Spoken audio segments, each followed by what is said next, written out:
Bienvenida o bienvenido a esta exploración. Hoy nos metemos de lleno en los números de MultiX, una compañía que, la verdad, ha dado que hablar con sus resultados financieros. Nos vamos a centrar en su rendimiento durante los primeros 9 meses de 2025. Y para eso tenemos a mano el análisis que publicó la propia empresa, su análisis razonado y, bueno, otros resúmenes también. Exacto. Y la pregunta central es bastante directa, creo yo. ¿Cómo lograron un salto tan espectacular en su EBITDA? Hablamos de más del 70%. Sí, impresionante. Justo cuando el mercado del salmón parecía estar bastante complicado, ¿no? Queríamos entender las claves, las estrategias detrás de ese número. Precisamente. Más allá del titular, del 71,6% de aumento, la idea es desmenuzar qué palancas movieron para conseguirlo. Hablaremos de operaciones, de producción, de cómo vendieron su producto. Vamos a confirmar las cifras clave y sobre todo a conectar los puntos. Ver qué historia nos cuentan esos números sobre la gestión de MultiX en este periodo. Perfecto. Entonces, arranquemos por ahí, por el dato estrella, para tener la magnitud clara. Los documentos confirman un EBITDA acumulado entre enero y septiembre de 2025 que alcanza los $60,6 millones. 60,6 millones. Y como decíamos, esto es un 71,6% más que lo que obtuvieron en el mismo lapso del año anterior.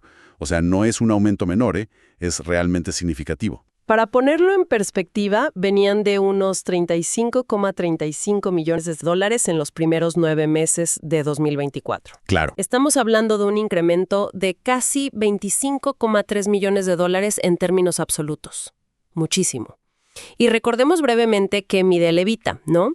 Es una aproximación al flujo de caja operativo, a la capacidad de generar ganancias del negocio puro y duro. Esto antes de descontar intereses, impuestos, depreciaciones y amortizaciones. El motor, digamos. Exacto. Refleja la salud del motor principal de la compañía. Claro, y un motor que de repente acelera un 70%. Uno se pregunta, ¿qué le hicieron, no? Ok, lindo número, pero ¿cómo se explica semejante salto? ¿De dónde vino ese impulso extra? Al revisar los informes, lo primero que salta a la vista es un esfuerzo grande en meterle mano a los costos. Se habla mucho de una iniciativa llamada Proyecto Humboldt. ¿Fue tan relevante como suena? Bueno, parece que sí, fue una pieza importante del rompecabezas. Este proyecto se lanzó a mediados de 2024, con foco en la eficiencia. Y los números que muestra el análisis para el cierre del tercer trimestre de 2025 son concretos. 65,8 millones de dólares de ahorro acumulado en flujo de caja. ¡Wow! Y un impacto positivo en el resultado de 38,7 millones. O sea, no hablamos de promesas, sino de ahorros ya materializados que van directo a la última línea. O sea, no fue solo humo. Pero, ¿fue solo este proyecto o hubo más ajustes? Porque controlar costos en una operación tan grande debe tener varios frentes, me imagino. Efectivamente, no fue solo un Bolt. El control parece haber sido más generalizado. Por ejemplo, los costos directos para producir el salmón. Lo que en la industria llaman costo ex-farm, ¿verdad? Básicamente, el costo del pescado puesto en la puerta de la piscicultura antes de procesarlo o transportarlo lejos. Ajá. También mostraron una mejora notable. En el tercer trimestre de 2025 llegaron a $4,51 por kilo WFE. Un momento. WFE. Para refrescar la memoria, ¿qué significa exactamente? Buena pregunta. WFE significa Whole Fish Equivalent. En español sería peso vivo equivalente. Ah, ok. Es la unidad estándar que se usa en la industria para poder comparar producción y costos de manera homogénea, como si todo el pescado estuviera entero. ¿Se entiende? Entendido. Así que $4,51 por kilo WFE. Y lo interesante es que el reporte destaca que fue el costo trimestral más bajo en 2 años para MultiX. El más bajo en 2 años. Eso sí es un logro. Y bajar costos directos, especialmente cuando, según los mismos reportes, aumentaron el volumen de cosecha. Suena complicado. Sí, lo es. ¿Qué factores explican esa baja en el costo ex-farm, además del proyecto Humboldt? El análisis atribuye esta baja a una combinación. Por un lado, sí, los proyectos de eficiencia como Humboldt. Segundo, mejoras en el rendimiento biológico de los peces, algo que seguro tocaremos en un minuto. Y tercero, un factor externo que ayudó. una caída en los precios internacionales del alimento para salmones, que es un insumo carísimo. Claro, eso ayuda. Si vemos la foto completa de los 9 meses, el costo ex-farm acumulado bajó un 5,2% respecto a 2024. No es despreciable, para nada. Entendido. Y veo también que incluso los gastos que no son directos de producción, los de administración y ventas, los famosos GABE, Gastos generales, sí. también bajaron, un 3,6% menos en los 9 meses. Esto me llama la atención porque, como dices, cosecharon y vendieron más. ¿No deberían subir esos gastos con más actividad? Es una observación muy pertinente. Normalmente uno esperaría eso, ¿verdad? Sí. Que bajaran en términos absolutos, mientras el volumen subía, sugiere un control muy estricto. Y si lo miras por kilo vendido, la eficiencia es aún más clara. El gasto de administración y ventas fue un 17,5% menor que en el mismo periodo de 2024. 17,5% menos por kilo. Exacto. Esto refuerza la idea de un esfuerzo realmente concertado y transversal para optimizar gastos, no solo en la producción directa. Se pusieron las pilas en todos lados. Ok, el pilar de los costos controlados queda bastante claro. Fue un esfuerzo importante y con resultados medibles. Pero para que el EBITDA crezca tanto, no basta con gastar menos. También hay que producir y vender bien. ¿Qué pasó en la parte productiva, con los peces mismos? Salmón cosechado. Hablamos de la especie Salmon, su principal producto. El volumen de cosecha subió un 26,6% comparado con el año anterior. Llegaron a casi 81,000 toneladas WFE, peso vivo equivalente, recordemos. 81,000 toneladas. En esos 9 meses. O sea, tenían bastante más materia prima disponible. Más pescado, lógico. Pero leí algo sobre el tamaño. Lograron peces más grandes también. Porque eso suele ser bueno en esta industria, ¿no? Siempre se habla de eso. Exacto, y ese es un punto que los informes resaltan bastante. El peso promedio de los peces al momento de la cosecha alcanzó los 5,48 kilos WFE en el tercer trimestre de 2025. 5,5 kilos casi. Y aquí viene lo interesante. Según el análisis de la compañía, fue el mayor peso promedio trimestral de los últimos 5 años. 5 años. Eso ya no suena a casualidad, ¿eh? ¿Qué implicaciones tiene lograr peces más grandes? ¿Es solo que pesan más o hay algo más detrás? Tiene varias implicaciones positivas. Primero, un pez más grande generalmente significa que convirtió mejor el alimento que comió. Eso es eficiencia pura. Ajá. Segundo, puede optimizar los ciclos de cultivo. Tercero, y conectando con lo que hablábamos antes, ayuda a diluir los costos fijos de producción por kilo. Claro. Es decir, un pez más grande contribuye directamente a bajar ese costo ex-farm que comentamos. Ah, ok. Y cuarto, comercialmente, los peces de mayor calibre suelen tener mejor precio en el mercado. Así que este logro en el peso no es menor. Impacta en costos y potencialmente en ingresos. Entendido. Tenemos entonces costos más bajos por varios frentes y una producción más eficiente, con más volumen y peces de tamaño récord. Suena bien, ¿no? Suena muy bien. No, ahora viene la parte que me genera más curiosidad. Porque has mencionado varias veces, y los reportes lo confirman, que todo esto pasó con un mercado internacional complicado, Muy complicado. con precios del salmón por los suelos. De hecho, el análisis dice que fueron los precios más bajos del año y a niveles no vistos desde 2021. Exacto. Entonces, ¿cómo demonios lograron buenos ingresos y ese EBITDA espectacular con ese viento en contra tan fuerte? Aquí es donde la cosa se pone tensa, o quizás donde demostraron más habilidad, ¿cierto? Diste en el clavo. Este es el tercer pilar, y quizás el que muestra más astucia estratégica, la gestión comercial. Y aquí aparece un concepto que repiten mucho en el análisis, el Price Achievement, logro de precio, digamos. Price Achievement. A pesar de ese escenario de precios de referencia bajos en el mercado spot, el mercado de venta rápida, y de tener que enfrentar aranceles específicos en Estados Unidos, que es su principal mercado, Sí. MultiX consiguió un Price Achievement que el documento califica de histórico, 110,7% en el tercer trimestre. Perdona que te interrumpa. 110,7%. A ver si entiendo bien. Significa que, en promedio, Vendieron su salmón a un precio que fue casi un 11% superior al precio de referencia del mercado en ese momento. Exactamente eso. ¿Cómo es posible eso de forma sostenida cuando el mercado está deprimido? Suena casi contraintuitivo. Exactamente eso significa. Y no fue solo un trimestre bueno, ¿eh? El acumulado de enero a septiembre también fue muy sólido, con un 105,2% de Price Achievement, mejorando el 105% del año anterior. Impresionante. ¿Cómo lo lograron? Bueno, el análisis lo atribuye a una combinación de factores bien ejecutada. Primero, una gestión de calidad muy fina para que el producto no perdiera categoría y precio. Segundo, los mayores pesos promedio que ya mencionamos ayudan, porque el pescado grande suele valer más por kilo. Claro, tiene sentido. Tercero, relaciones comerciales sólidas y contratos bien negociados. Y cuarto, y muy relevante, un cambio deliberado hacia productos con mayor valor agregado. Ah, el valor agregado. Justo iba a preguntar por eso. El informe detalla un aumento en las ventas de porciones y productos ahumados. ¿Qué tanto creció eso? Bastante.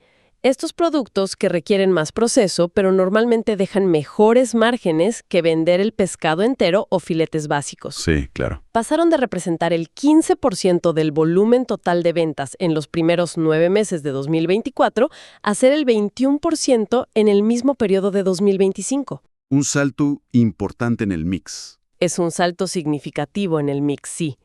Incluso, el reporte llega a decir que MultiX se posicionó como la mayor productora de porciones de salmón en Chile hasta esa fecha en 2025. Y ese cambio en el mix es estratégicamente vital. Te permite diferenciarte, salir un poco de la batalla del commodity puro y duro, donde el precio internacional manda sí o sí. Te da más margen de maniobra. Exacto. Si a eso le sumas que declaran que el 99% del volumen vendido en el tercer trimestre fue de calidad premium, 99% premium. puedes entender cómo la estrategia comercial fue clave para defenderse de los bajos precios del mercado y del golpe de los aranceles. No fue magia, fue una decisión consciente de dónde poner las fichas. Queda claro que supieron jugar sus cartas en la parte comercial. Ahora, para tener la foto completa, ¿qué más decía el análisis sobre ese contexto global del mercado? Mencionaste precios bajos, pero ¿qué pasaba con la oferta y la demanda en general? El informe confirma que en el tercer trimestre de 2025 hubo un aumento importante de la oferta global de salmón, cerca de un 11% más que el año anterior. 11% más oferta. Ese pescado extra vino sobre todo de Noruega y Chile, los gigantes de la industria. Lógicamente, más oferta tiró los precios hacia abajo en mercados clave como Estados Unidos, llevándolos a esos mínimos desde 2021. Entiendo. Pero, y este es un pero interesante, la demanda global también mostró fuerza. Creció un 11,8% en los 9 meses hasta septiembre. La demanda creció incluso más que la oferta. Prácticamente igual. Es decir, el mundo siguió queriendo comer más salmón y absorbió esa mayor oferta, aunque claro, pagando menos por ella. El reporte destaca el dinamismo de Asia, especialmente China, como un motor de esa demanda creciente. Y bueno, también se recoge la expectativa de los analistas de que los precios podrían mejorar en 2026 por una posible menor oferta futura. Interesante esa dinámica de oferta y demanda. Y a pesar de ese tira y afloja en los precios, veo que otras cifras financieras de MultiX también respaldan la historia de éxito. Los ingresos totales subieron casi 18% en los 9 meses. El EBIT, que es el resultado operacional antes de intereses e impuestos, se disparó 193%, una barbaridad. Espectacular, sí. Y la utilidad neta pasó de números rojos el año anterior a una ganancia considerable ahora. Correcto, y hay otros indicadores que refuerzan la solidez financiera lograda. La compañía informa una reducción de su deuda financiera neta en más de $40 millones desde el cierre de 2024. 40 millones menos de deuda. Esto, combinado con el fuerte aumento del EBITDA, provocó una mejora drástica en su ratio de apalancamiento, el famoso DFN-EBITDA. Ah, el ratio deuda-EBITDA. Exacto. Deuda financiera neta sobre el EBITDA de los últimos 12 meses. Ese ratio bajó de 7.48 veces a fines de 2024 a 3.13 veces al cierre de septiembre de 2025. Y esa baja en el ratio DFN-EBITDA, ¿qué significa en palabras simples para que todos entendamos? Significa que la empresa está mucho menos endeudada en relación a su capacidad de generar flujo de caja operativo. Pasar de más de 7 veces a cerca de 3 veces indica una reducción drástica del riesgo financiero. Mucho más sana financieramente. Mucho más sólida, ¿sí? Una mayor solidez del balance. Es una señal muy positiva para inversionistas y acreedores. Además, el flujo de caja generado por la operación misma también fue mucho más potente que el año anterior. Todo esto pinta un cuadro de mejoras que no parecen ser flor de un día, ¿sabes? Sino fruto de cambios más profundos en eficiencia y estrategia. Hay una frase interesante en el análisis que leí que decía que si ajustaran los resultados de los últimos 4 años al mismo nivel de precios bajos de 2025, este último periodo seguiría mostrando el mejor EBIT. O sea que la mejora vino de adentro. Exacto, demostrando que la mejora vino por variables que ellos sí pudieron controlar internamente. Entonces, ¿qué significa todo esto? Si tuviéramos que destilar la esencia, la receta secreta de MultiX para lograr ese impresionante 71,6% de crecimiento en el EBITDA en un año tan complicado, ¿cuál sería el resumen ejecutivo? Yo diría que la clave fue una ejecución notablemente disciplinada y exitosa en múltiples frentes al mismo tiempo. No fue solo una cosa, fue la combinación. Varios motores funcionando bien. Exacto. Por un lado, consiguieron meterle un tijeretazo estructural a los costos. El proyecto Humboldt dio frutos, apretaron los gastos de administración y ventas y lograron bajar el costo directo ex-farm. Por otro lado, simultáneamente impulsaron la eficiencia productiva hasta alcanzar pesos promedio récord en sus peces. Y de manera crucial, desplegaron una estrategia comercial muy inteligente. El Price Achievement. Exacto.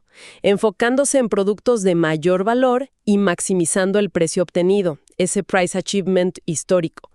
Lo que les permitió no solo sobrevivir, sino prosperar en un entorno de precios internacionales muy bajos. Fue esa capacidad de controlar férreamente lo interno, costos, producción, y al mismo tiempo ser astutos y flexibles en lo externo, mercado, clientes. Una especie de doble maestría, diría yo. Me gusta esa idea de la doble maestría, retomando la analogía del motor que usaban en uno de los documentos. Es como si no solo hubieran mantenido el motor andando en un camino lleno de baches, precios bajos, aranceles, Un camino difícil. sino que lograron afinarlo para que consumiera mucho menos combustible, costos bajos, y a la vez le sacaron más caballos de fuerza útiles, mayor peso, más valor agregado. Tal cual. El resultado inevitable fue un rendimiento mucho más potente y eficiente. Queda bastante claro entonces, ese crecimiento del 71,6% en el EBITDA de MultiX en los primeros 9 meses de 2025 no parece haber sido un golpe de suerte ni depender únicamente de factores externos. No, para nada. Detrás hay una narrativa coherente de mejoras internas significativas, eficiencia en costos, optimización biológica en la producción y una estrategia comercial proactiva y adaptativa. Es un caso interesante que subraya cuánto se puede lograr gestionando bien las variables que sí están bajo el control de la empresa, incluso cuando el viento del mercado sopla en contra. Y justamente por eso surge una reflexión final que se desprende de la propia información que analizamos. Los documentos mencionan esa expectativa de analistas sobre una posible recuperación de los precios del salmón en 2026, quizás por una oferta global más ajustada. La posible mejora de precios. Entonces, la pregunta que queda flotando es, si MultiX pudo lograr estos resultados tan sólidos, con un EBITDA creciendo más del 70%, en un escenario de precios históricamente bajos, gracias a su eficiencia interna y a su estrategia comercial. ¿Qué pasaría si los precios suben? ¡Exacto! ¿Qué nivel de rendimiento adicional podrían alcanzar si ese escenario de mejores precios efectivamente se concreta? Es una pregunta potente sobre el potencial futuro, ¿no? Una implicación directa de entender las claves del éxito que hemos desgranado hoy, a partir de su propio análisis.